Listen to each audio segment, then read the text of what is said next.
This is my new Swingline Breeze Electric Stapler.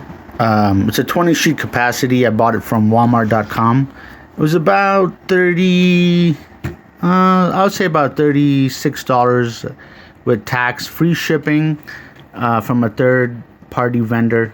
This is what it looks like. This is the Swingline Stapler. I had an old one that lasted about 13 years. This is a newer model. It's pretty nice. It's very nice. It's got an easy push button. You just push it right here. In the back, pops up, staples, and then you just lock it back in.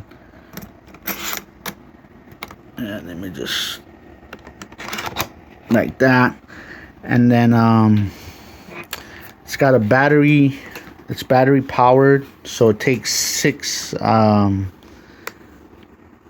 Duracell AA batteries.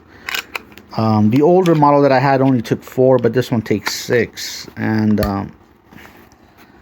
yeah, it works pretty good. I love it. It's real nice. And we'll do a little test here. Let's see here. We'll just get some papers and do a little test here like this. There you can see, there it is.